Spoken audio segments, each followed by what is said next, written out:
Help me, please. My husband and my in-laws only see me as a tool." The woman who suddenly showed up claimed to be my younger brother's wife. I haven't been home in years and have had no contact with my family. Unbeknownst to me, my family had been acting in ways that could be called heartless. Now that I know, there's only one course of action for me to take. My name is Kelly. I'm 28 and live alone. I moved out after high school. I currently live in a town not too far from my childhood home, but I haven't been back in years. Since leaving, I've had minimal contact with my family and have made it this far without their support. That's because after high school, I cut ties to the bare minimum with my family. I grew up feeling unloved by my parents, and I don't think highly of them either. I was born as a first child to my dad, who runs his own business, and my stay-at-home mom. My memories of my family home are filled with days of suffering. My old-fashioned, domineering dad wanted a son who could take over the family business. So, he never really showed me much love as his firstborn. Girls will eventually leave home and are useless. That's what Dad would always say dismissively. It would have been better if it were just Dad, but Mom seemed to share the same sentiment. I was treated like I was invisible from a young age. I don't think they completely neglected me. I was fed every meal, and although they were hand-me-downs from relatives, I had the clothes and basic necessities for life. But that's about it. I don't remember receiving anything more. I've never been taken anywhere special, never had birthdays celebrated. I've never felt cherished by my parents. I did feel lonely, but that was my normal, so I never thought much of it. However, when I was about 4, Mom gave birth to my brother Sam. Everyone was overjoyed that a long-awaited son was born. Not just my parents, but also grandparents and relatives. Especially Dad, who was elated like I'd never seen before. Mom was always glued to Sam, and both parents were clearly smitten. That's when I realized the difference in how I was treated. I probably wasn't celebrated when I was born, I thought, and it made me sad. So, the birth of Sam wasn't exactly a happy occasion for me. It's not that Sam wasn't cute, but I was confused about how to relate to him, who was treated so differently from me. And my parents, who had never paid attention to me, became even worse after Sam was born. They wouldn't even wish me a happy birthday, but for Sam, they'd reserve fancy restaurants and buy expensive gifts. If Sam wanted to take lessons, he could take any he wanted, while I wasn't allowed to take any. Of course, tutoring was out of the question, and while Sam went to private school, I was sent to public. Everything revolved around Sam, and it was as if I didn't exist. The more I compared myself to Sam, the more miserable I felt. Struggling with this blatant disparity, I decided to distance myself from my family.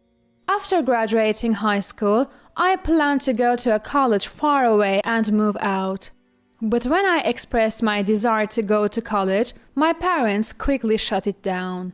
They said, a woman doesn't need an education. Of course, they wouldn't provide any financial support for me to move out. That was their answer. Meanwhile, they were spending both time and money on my brother Sam's education and extracurricular activities. I started to despise the fact that I was born a girl.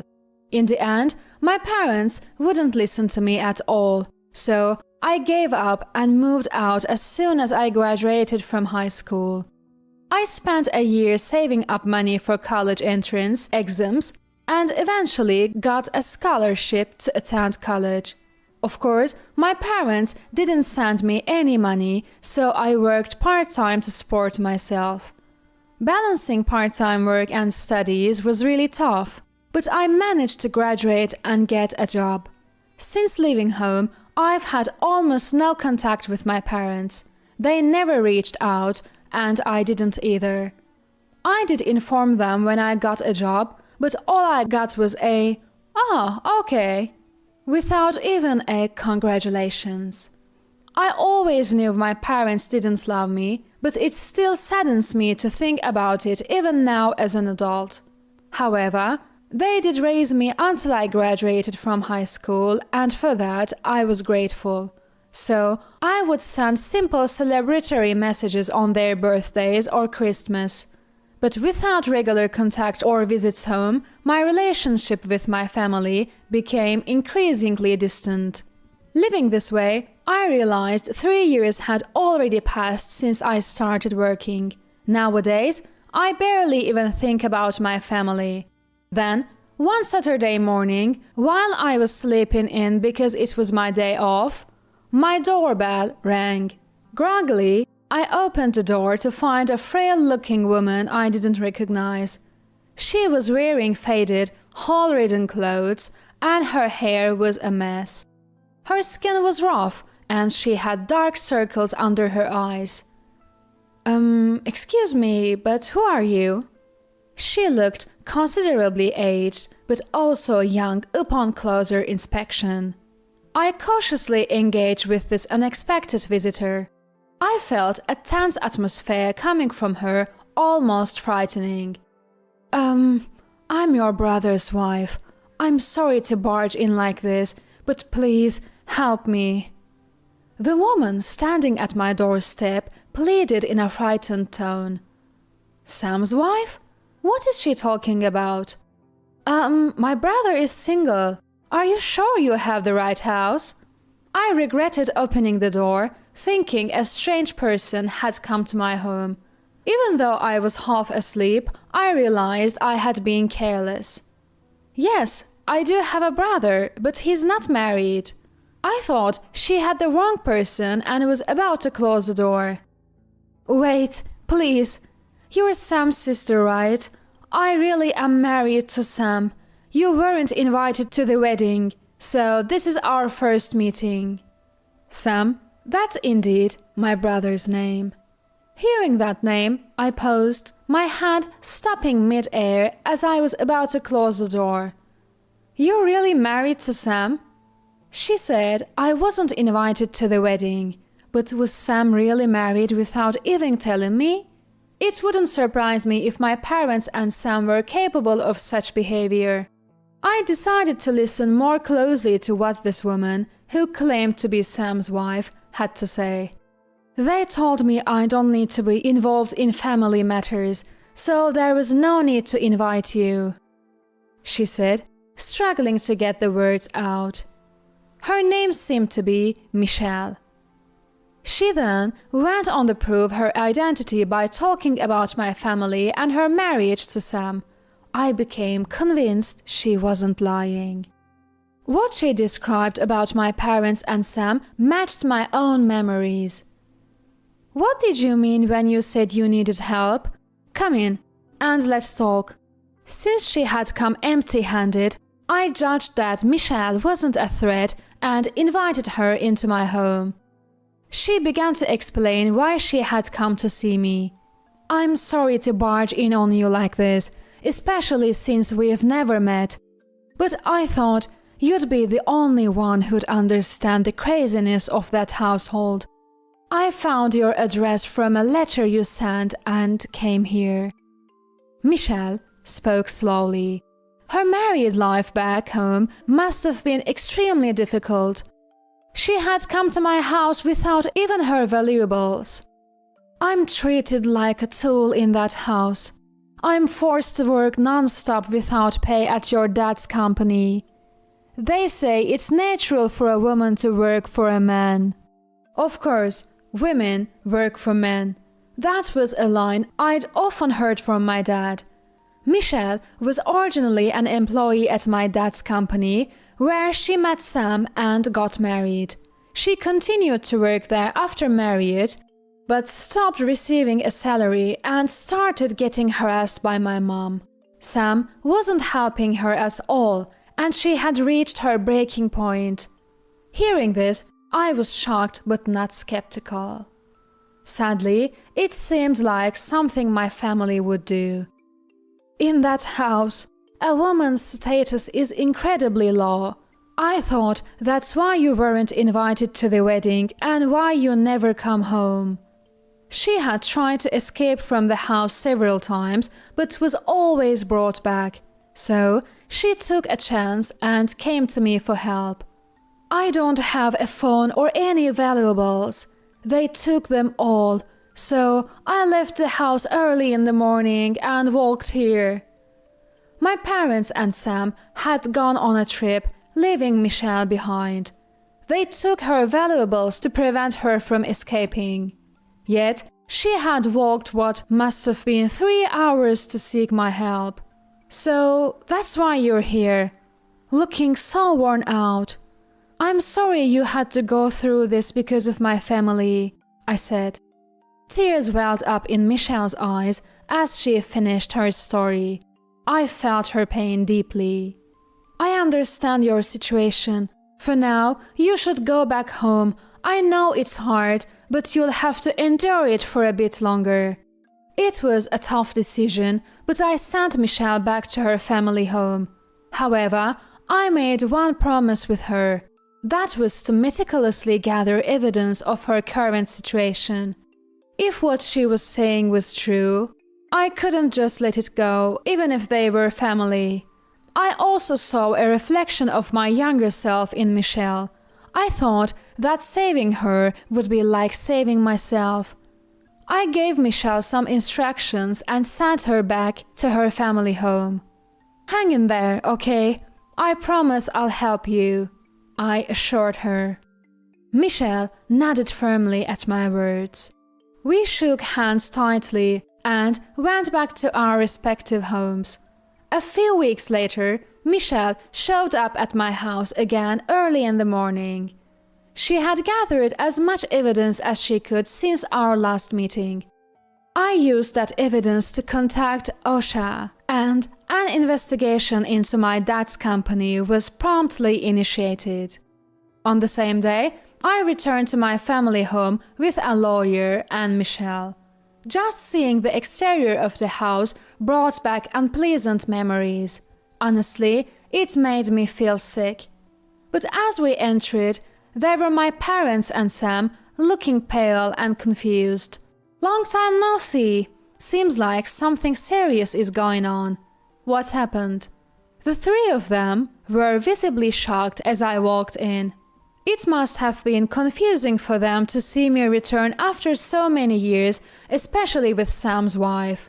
I explained everything from the beginning to the silent trio. I've heard everything from Michelle. You guys are as terrible as ever. What do you think women are? Michelle will be getting her back pay and will be seeking damages for the way you've treated her. I introduced the lawyer who had accompanied me. The moment they heard the word lawyer, my dad lashed out at me. Wait a minute, did you set this all up? What are you meddling in?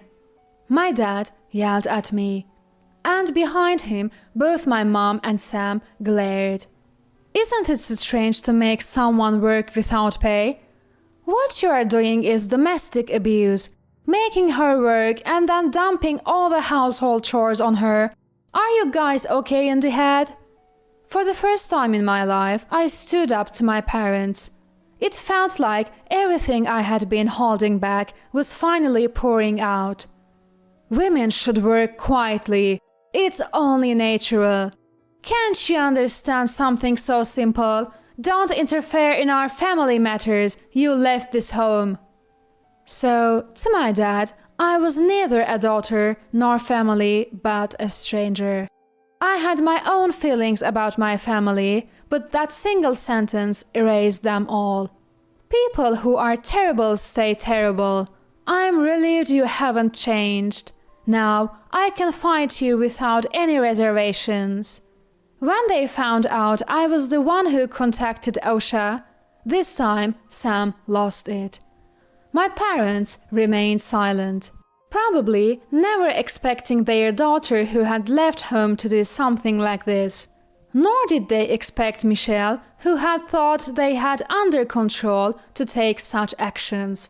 They probably never considered how much they were pushing people to the edge. They were more concerned about what would happen to their company, lashing out in anger.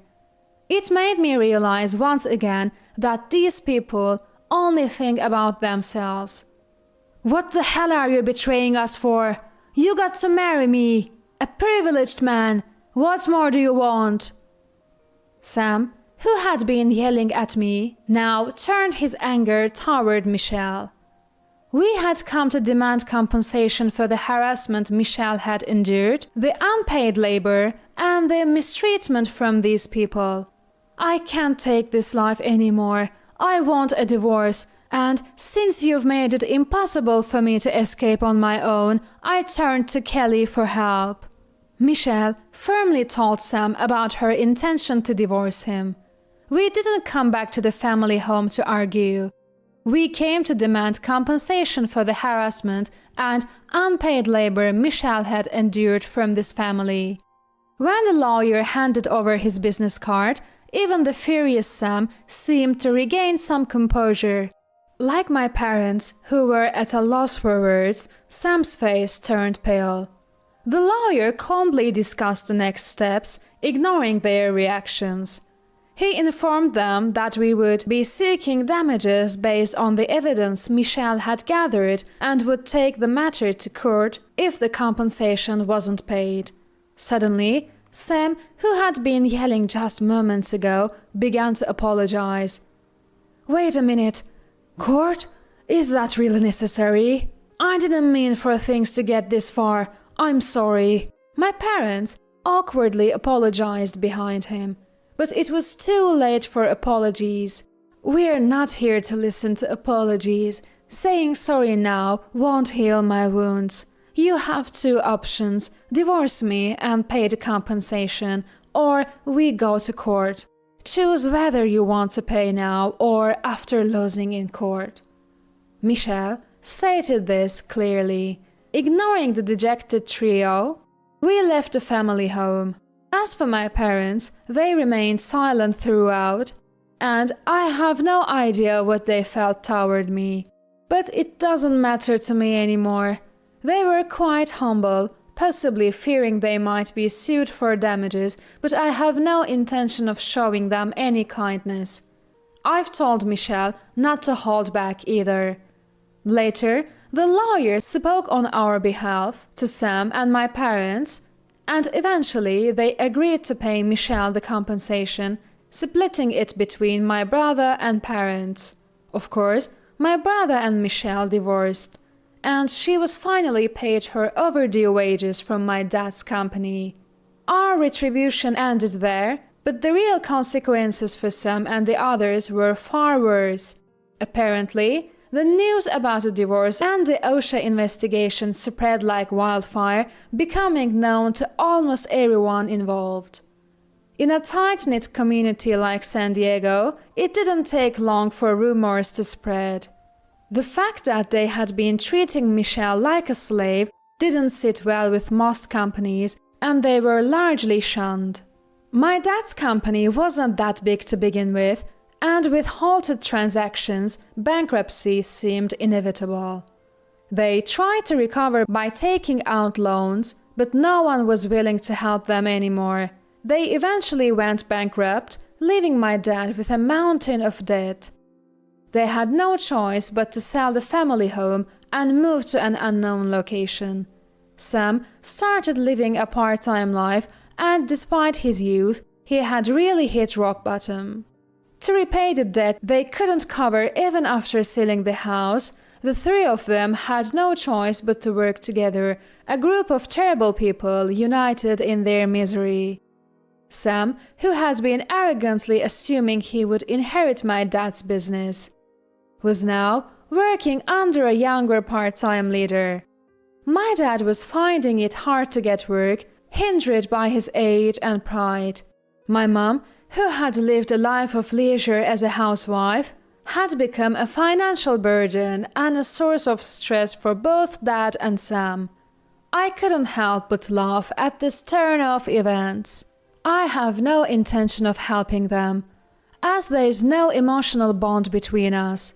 Let them decline and realize just how terrible they've been. After that, I cut off all ties with Sam and my parents. I moved right after this incident to avoid any surprise visits, as they knew my address. That should sever all connections with them.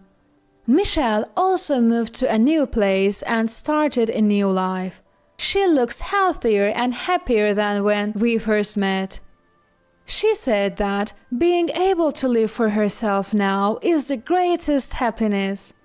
Seeing her reminded me of myself when I left home. I doubt I'll ever see that family again. I'll quickly forget those dreadful memories and continue to live in an environment where I'm valued.